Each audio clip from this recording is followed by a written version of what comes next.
बुद्ध आणि त्यांचा धम्म द्वितीय खंड भाग 8 पतित व गुन्हेगार यांची धम्मदीक्षा. एका उडाणटप्पूची धम्मदीक्षा. फ्रेंड्स, याआधीचे भाग जर तुम्ही बघितले नसेल तर प्लेलिस्टमध्ये जाऊन बुद्ध आणि त्यांचा धम्म येथे जाऊन तुम्ही सर्व भाग बघू शकता. चूक भूल माफ असावी. व्हिडिओ आवडला तर व्हिडिओला लाईक करून चॅनलला सबस्क्राईब करा. चला तर मग आजच्या व्हिडिओला सुरुवात करूया.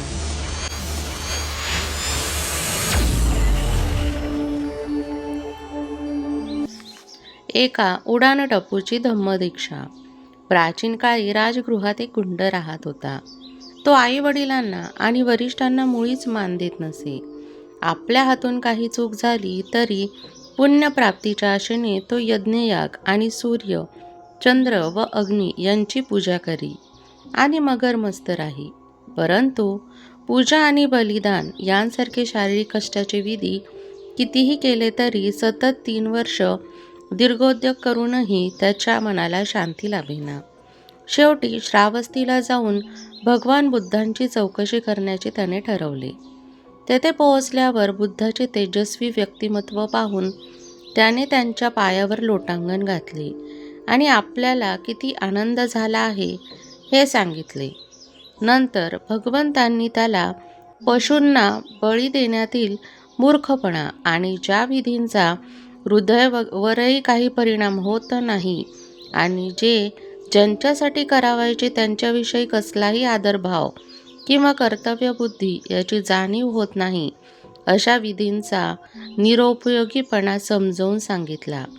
आणि शेवटी भगवंतांनी अशा काही तेजस्वी गाथ्या म्हटल्या की त्याच्या मुद्रेवरील तेजामुळे आजूबाजूच्या सर्व प्रदेशासह ते स्थान प्रकाशमान झाले. तेव्हा ग्रामस्थ आणि विशेषतः मुलाचे आईबाप त्यांची पूजा करण्यासाठी तेथे आले. मुलाच्या त्या मातापित्यांना पाहून आणि आपल्या मुलाच्या विषयी त्यांनी सांगितलेली हकीकत ऐकून बुद्धांनी स्मित केले आणि पुढील गाथा म्हटल्या. थोर पुरुष हा संपूर्णपणे निरीच्छ असतो. तो स्वतः स्वयंप्रकाशित असतो आणि तो प्रकाशातच राहतो. जर एखाद्या वेळी त्याच्यावर दुःखाचा आघात झाला तरी तो विचलित होत नाही. निर्भयपणे तो आपली बुद्धिमत्ता व्यक्त करतो. शहाणा मनुष्य भद्र ऐहिक व्यवहाराशी आपला संबंध ठेवत नाही. संपत्ती, संतती, जमीन जुमला त्यांची त्याला इच्छा नसते. नेहमी शीलाचे सावधानतेचे पालन केल्यामुळे आणि प्रज्ञेचा मार्ग अनुसरल्यामुळे तो भलत्या सिद्धांताच्या, संपत्तीच्या किंवा मानाच्या नादी लागत नाही. अस्थिर जीवन हे वाळवंटातील वृक्षाप्रमाणे असते. हे ओळखून प्रज्ञावान मनुष्य अस्थिर मनाच्या आपल्या मित्राला सुधारण्याच्या आणि अपवित्रतेतून सद्गुणाकडे, पवित्र्याकडे त्याला वळवण्याचा प्रयत्न करीत असतो. भाग 2. अंगुलीमाल नावाच्या दरोडेखोराची धम्मदीक्षा. कौशल देशाचा पसेनिधी प्रसेनजित नावाचा राजा होता. त्याच्या राज्यात अंगुलीमाल नावाचा एक आडदांड दरोडेखोर होता. खून आणि रक्तपात यामुळे त्याचे हात नेहमी रक्ताने बरबटलेले असत आणि तो कुणालाही कधीही दया दाखवत नसे. त्याच्यामुळे गाव ओसाड झाली होती, नगराची नासधूस झाली होती आणि प्रदेश उद्ध्वस्त झाले होते. ठार मारलेल्या प्रत्येक माणसाचे एक एक बोट कापून घेऊन तो त्यांची माळ गळ्यात घालीत असे आणि म्हणूनच त्याचे नाव अंगुलीमाल असे पडले. एकदा भगवंत श्रावस्ती येथे जेतवनात राहत असताना त्यांनी अंगुलीमालाने केलेल्या नासधुसाविषयी ऐकले. तथागतांनी त्याला सदाचंदी मनुष्य बनवण्याचे ठरवले. म्हणून एके दिवशी भोजन झाल्यावर आपला बिछाना बाजूला ठेवला आणि आपले चिवर व भिक्षापात्रे घेऊन ते दरोडेखोर अंगुलीमाल याला शोधण्यासाठी निघाले. ते त्या बाजूला प्रवास करीत चाललेले पाहून गुराखी, मेंढपाळ, शेतकरी आणि वाटसरू मोठ्याने ओरडले, श्रमण, त्या वाटेने जाऊ नका. त्या वाटेने तुम्ही डाकू अंगुलीमालाच्या हाती पडाल. 10, 20, 30 इतकेच नव्हे तर 40 माणसे देखील जरी एकत्र जमून त्या वाटेने गेली तरी तो सगळा जथा त्या डाकूच्या हाती सापडतो. परंतु एकही शब्द न बोलता भगवंत आपल्या वाटेने चालू लागले. दुसऱ्यांदा आणि पुन्हा तिसऱ्यांदा जवळपास असलेल्या लोकांनी त्यांना पुन्हा इशारा दिला, तरी देखील एकही शब्द न बोलता भगवंत आपल्या वाटेने चालतच राहिले. काही अंतरावरून त्या दरोडेखोराने भगवंतांना येत असताना पाहिले आणि जिथे 40-50 प्रवाशांचा जथा देखील त्याच्या वाटेने जाण्यास धजत नसे, तेथे हा तपस्वी त्या वाटेने एकटाच येत असलेला पाहून त्याला फार आश्चर्य वाटले आणि या तपस्व्याला ठार मारण्याचा विचार त्याच्या मनात आला. म्हणून ढाल, तलवार आणि धनुष्यबाण घेऊन तो भगवंताचा पाठलाग करू लागला. भगवंत जरी आपल्या नेहमीच्या चालीने चालत होते, तरी सर्व प्रयत्न करूनही तो दरोडेखोर त्यांना गाठू शकला नाही. तो विचार करू लागला की ही मोठी आश्चर्याची आणि विचित्र गोष्ट आहे. यापूर्वी हत्ती, घोडा, गाडी किंवा हरिण भर वेगात धावत असताना देखील मी त्यांना पकडीत असे आणि आता हा तेजस्वी आपल्याला नेहमीच्या चालीने चालताना असताना सर्व प्रयत्न करूनही मी त्यांना गाठू शकत नाही. म्हणून तो थांबला आणि मोठ्याने ओरडून त्याने भगवंतांना थांबण्यास सांगितले. दोघांची भेट झाल्यावर भगवंत म्हणाले, अंगुलीमाला, मी तुझ्यासाठी थांबलो आहे. दुष्कर्म करण्याचा आपला व्यवसाय तू सोडून देशील काय? तुला आपलासा करावा, सदाचरणाच्या मार्गावर तुला आणावा म्हणून मी तुझ्या मागोमाग आलो आहे. तुझ्यातील साधुत्व अजून मेलेले नाही. जर त्याला तू संधी देशील तर त्यामुळे तुझ्यात बदल घडून येईल. भगवंताच्या शब्दांनी भारल्यासारखे अंगुलीमालाला वाटले आणि तो म्हणाला, अरे रे, या ऋषीने माझा माग काढलाच. त्याने उत्तर दिले, आपण आपल्या दिव्यवाणीने मला आपल्या दुष्कर्माचा त्याग करायला सांगता आहात म्हणून मी तसा प्रयत्न करावयास इच्छा व्यक्त केली. स्वतः ठार केलेल्या लोकांच्या बोटांची आपल्या गळ्यातील माळ त्याने एका खोल खड्ड्यात फेकून दिली आणि भगवंताचे पाय धरून संघ प्रवेशाची इच्छा व्यक्त केली. देवांचे आणि मानवांचे मार्गदर्शक भगवान बुद्ध म्हणाले, हे भिक्खू, माझ्या मागोमाग ये. आणि ही आज्ञा झाल्यापासून अंगुलीमाल भिक्खू बनला. आपल्या परिवारातील एक भिक्खू म्हणून अंगुलीमालाला बरोबर घेऊन भगवंत श्रावस्तीला आपल्या सुखनिवासाकडे निघाले. त्यावेळी राजा पसेंदीच्या अंतःप्रसादाच्या दाराशी लोकांचा प्रचंड समुदाय जमला होता आणि आपण जिंकलेल्या प्रदेशात अंगुलीमाल या नावाचा एक दांडगा डाकू अत्याचार करून निरुपद्रवी लोकांना ठार करतो आहे किंवा जखमी करतो आहे आणि स्वतः मारलेल्या लोकांच्या बोटांची एक माळ आपल्या गळ्यात घालण्यात धन्यता मानतो आहे. त्याचा निःपात करा, असे तो समुदाय ओरडत होता. पसेनजीताने त्याला मारण्याचे आश्वासन दिले, पण त्यात त्याला यश आले नाही. एके दिवशी सकाळी राजा प्रसेनजीत भगवंतांना भेटण्यासाठी जेतवनात गेला. भगवंतांनी विचारले, राजा काय झाले? मगधाच्या सेनीय बिंबिसाराच्या वैशालीच्या लिच्छवींचा किंवा दुसऱ्या एखाद्या शत्रूचा त्रास सुरू झाला आहे काय? नाही भगवान, तशा प्रकारचा कोणताही त्रास नाही. माझ्या राज्यात अंगुलीमाल या नावाचा एक दरोडेखोर आहे. त्याने माझ्या राज्यात गुडघूस घातला आहे. असूनही प्रसंजित अतिशय अत्याचार करीत असतो. त्याचाच मला निःपात करायचा आहे, पण मी त्यात अयशस्वी ठरलो आहे. राजा मुंडन केलेल्या काश्य वस्त्र धारण करून भिक्खूंसारखा दिसणारा, जो कोणाला मारीत नाही, जो चोरी करत नाही, खोटे बोलत नाही, जो दिवसातून एकच वेळेस जेवतो आणि श्रेष्ठ जीवन जगतो, अशा अंगुलीमालाला तू पाहिलेस तर तू काय करशील? भगवान, मी त्याला वंदन करीन, त्याला भेटण्यासाठी उठून उभा राहील किंवा त्याला बसण्याचे आवाहन करीन अथवा वस्त्रे व इतर आवश्यक वस्तू स्वीकारण्याविषयी त्याला विनंती करेन किंवा त्याच्या रक्षणाची आणि सुरक्षिततेची व्यवस्था करेन, परंतु असल्या दुष्ट आणि पापी माणसावर सद्गुणाची छाया तरी पडणे शक्य आहे काय? त्या क्षणी आपल्या अगदी जवळ बसलेल्या अंगुलीमालाकडे आपला उजवा हात दाखवून भगवंत म्हणाले, राजा, हा पहा अंगुलीमाल. हे ऐकताच राजा भयाने निशब्द झाला आणि त्याच्या अंगावरील केस दाट उभे राहिले. हे पाहून भगवंत म्हणाले, भिवू नकोस राजा, भिवू नकोस. या ठिकाणी भिण्याचे काही कारण नाही. त्यामुळे राजाची भीती कमी झाली आणि तो स्थविर अंगुलीमालाजवळ जाऊन बसला. आपण खरोखर अंगुलीमाल आहात काय? होय महाराज. महाशय, आपल्या पित्याचे गोत्र कोणते होय? आपल्या मातेचे कोणते? माझ्या पित्याचे गोत्र गार्ग्य होते आणि माझ्या मातेचे गोत्र मंत्रायणी मैत्रेयनी होते. गार्ग्य मैत्रायणी पूर्व, सुखी हो. आपल्या सर्व गरजा पुरवण्याची मी काळजी घेईन. परंतु आता अंगुलीमालाने वनवासाची, भिक्षेवर जगण्याची व तेही पेक्षा अधिक विचार चिवरे व वापरण्याची प्रतिज्ञा केली होती. म्हणून आपल्याला 3 वस्त्रे वापरायला मिळाली आहेत. या कारणास्तव त्याने राजाने देऊ केलेले सहाय्य नाकारले. नंतर राजा भगवंताच्या जवळ गेला आणि त्यांना वंदन करून एका बाजूला बसल्यावर म्हणाला, आश्चर्य आहे भगवंत, खरोखर हे आश्चर्य आहे.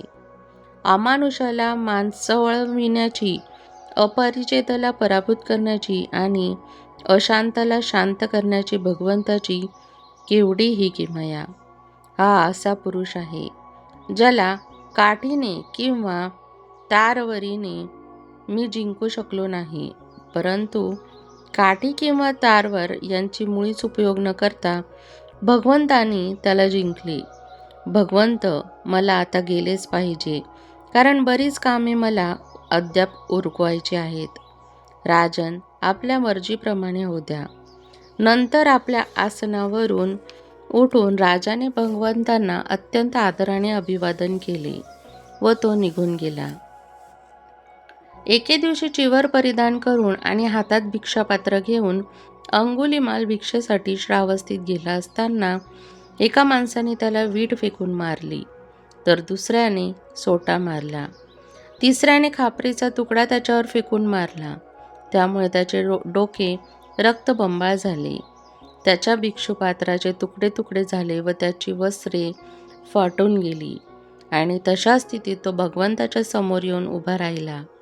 तो जवळ येत असताना भगवंत त्याला म्हणाले, हे सगळे सहन कर, हे सगळे सहन कर.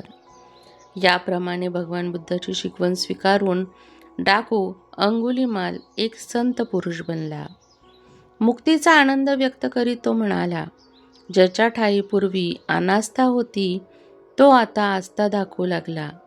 आपले पुनर्जीवन जो सद्गुणांनी झाकून टाकतो आणि आपल्या तारुण्यात जो बुद्धाला शरण जातो, तो वादळातून मुक्त झालेल्या चंद्राप्रमाणे सर्व पृथ्वीला प्रकाशमान करतो. माझ्या शत्रूंनी ही शिकवण समजून घ्यावी व या मार्गाचा अवलंब करावा आणि सतत त्या मार्गाने अवलंब करणाऱ्या प्रज्ञापुत्रांना त्यांनी अनुसरावे. माझ्या शत्रूंनी विनम्रता आणि क्षमाशीलतेचा संदेश वेळीच ऐकावा आणि आपल्या जीवनात तो आचरणात आणावा. स्वतःला अंगुलीमाल म्हणून व प्रवाहपतीत होऊन मी दरोडेखोराचे जीवन जगत होतो, पण भगवंतांनी त्या प्रवाहातून मला किनाऱ्याला आणले. अंगुलीमाल म्हणून मी रक्ताने माखलेलो होतो, आता माझा उद्धार झाला आहे. भाग 3. इतर गुन्हेगारांची धम्मदीक्षा. राजगृहाच्या दक्षिणेस सुमारे 200 योजने दूर एक पर्वत होता. या पर्वतात एक घोर आणि निर्जन अशी दरी होती आणि तिच्यातून दक्षिण भारताकडे जाणारा एक रस्ता होता. 500 दरोडेखोर या ठिकाणी राहत असत आणि त्या वाटेने जाणाऱ्या प्रवाशांची लूटमार आणि खून करत. त्यांना पकडण्यासाठी राजा आपले सैन्य पाठवित असे, परंतु ते नेहमी निसटून जात. जवळच राहत असलेल्या भगवान बुद्धांनी या लोकांच्या स्थितीचा विचार केला. त्यांना स्वतःच्या वर्तनाचे स्वरूप कळत नव्हते आणि जरी भगवंत त्यांना शिकविण्यासाठी त्या जगात आले होते, ते त्या लोकांच्या दृष्टीस पडले नव्हते किंवा त्यांची धम्माची माहितीही त्यांच्या कानावर पडली नव्हती. म्हणून भगवंतांनी त्यांच्याकडे जाण्याचे ठरविले. आपल्या निश्चयानुसार त्यांनी श्रीमंत माणसाचा वेश धारण केला. खडक आणि धनुष्य यांसह उत्तम झूल घातलेल्या उमदन्या घोड्यावर ते स्वार झाले. त्याच्या जिनाला सोन्या चांदीच्या पिशव्या लटकत ठेवल्या होत्या व घोड्याचा लगाम मौल्यवान जडज वाहीर लावून सजविला. दरीत शिरल्याबरोबर त्यांचा घोडा जोराने खिंकाळला. तो आवाज ऐकल्याबरोबर ते 500 दरोडेखोर निघाले आणि त्या प्रवाशाला पाहून उद्गारले, लूट करण्याची अशी संधी आपल्याला कधी मिळाली नव्हती. चला, जल्दी करून आपण त्याला पकडूया. तो प्रवासी निसटून जाऊ नये म्हणून ते त्याला घेरू लागले, पण त्याला पाहता क्षणी ते जमिनीवर पडले. ते जमिनीवर पडल्यानंतर उद्गारले, अरे देवा, हे काय आहे? अरे देवा, हे काय आहे?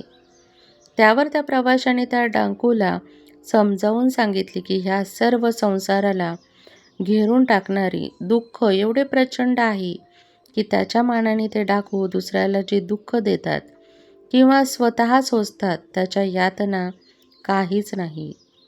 अश्रद्धा आणि संदेह यामुळे ज्या जखमा आणि यातना निर्माण होतात त्या हे डाकू ज्या दुसऱ्यांना जखमा आणि यातना करतात किंवा स्वतः सोसतात त्यापेक्षा अधिक आहेत.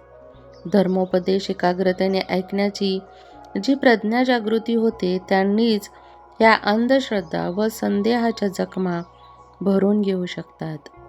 दुसऱ्या कशाने त्या भरू शकत नाही. नंतर तो प्रवासी पुढे म्हणाला, दुःखासारखी यातना देणारी जखम दुसरी कोणतीही नाही.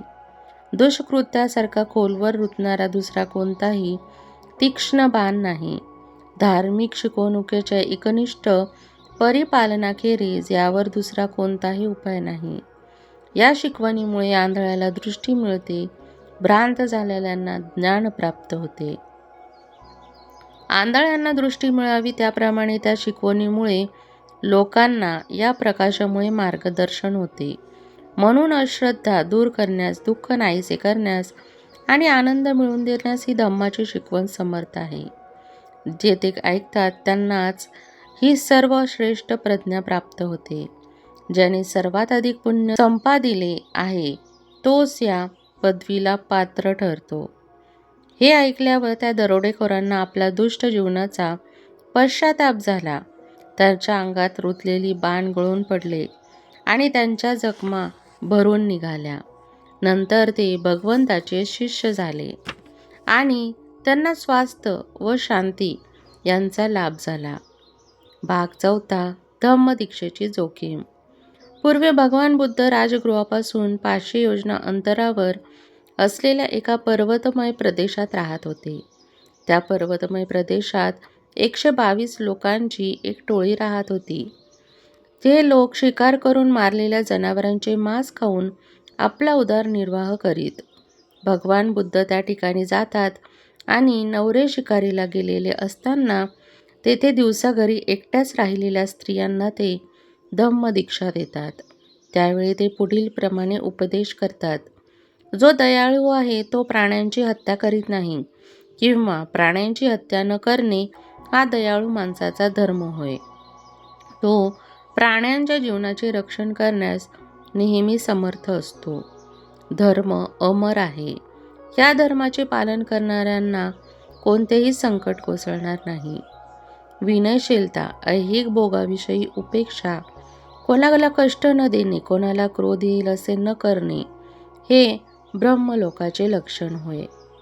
दुर्लभाविषयी मैत्री, बुद्धाच्या शिकवणीनुसार शुद्ध जीवन किती आवश्यक आहे याची जाणीव, आवश्यक ते मिळाल्यावर थांबावे तेव्हा याचे ज्ञान, जन्म मरणाच्या फेऱ्यातून सुटण्याचे हे साधन आहे. हे शब्द ऐकताच त्या स्त्रियांचे परिवर्तन झाले आणि पुरुष परत आल्यानंतर भगवंतांना ठार मारण्याची जरी त्या पुरुषांची इच्छा होती तरी त्यांच्या स्त्रियांनी त्यांना आवरून धरली आणि हे मैत्रीचे सूक्त ऐकताच त्यांचे परिवर्तन झाले आणि भगवंतांनी पुढील उद्गार काढले, जो प्राणीमात्रांशी मैत्रीभावाने वागतो आणि त्याच्याविषयी दयाशील असतो अशा माणसाला 11 गोष्टींचा लाभ होतो.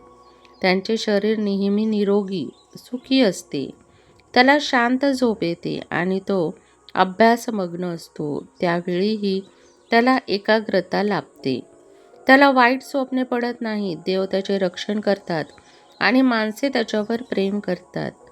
विषारी वस्तूंचा त्याला त्रास होत नाही आणि युद्धातील नाशापासून त्याचा बचाव होतो. अग्नी व पाणी यांचा उपसर्ग त्याला पोहोचत नाही. तो जिथे जिथे राहतो तिथे यशस्वी होतो आणि मेल्यानंतर ब्रह्मलोकात जातो. हेच ते 11 लाभ होत. हा उपदेश ऐकल्यावर भगवंतांनी त्या स्त्रिया आणि पुरुषांना संघात प्रवेश दिला आणि त्यामुळे त्यांना शांती लाभली. फ्रेंड्स, या पुढच्या भागामध्ये आपण तृतीय खंड भगवान बुद्धांनी काय शिकवले हा बघणार आहोत. तुम्हाला व्हिडिओ कसा वाटला हे कमेंट बॉक्समध्ये नक्की सांगा. व्हिडिओ आवडला असेल तर व्हिडिओला लाईक करा, चॅनलला सबस्क्राईब करा आणि बेल आयकॉन दाबायला विसरू नका, जेणेकरून सर्वात आधी नोटिफिकेशन तुमच्यापर्यंत पोहोचेल. व्हिडिओ बघितल्याबद्दल धन्यवाद.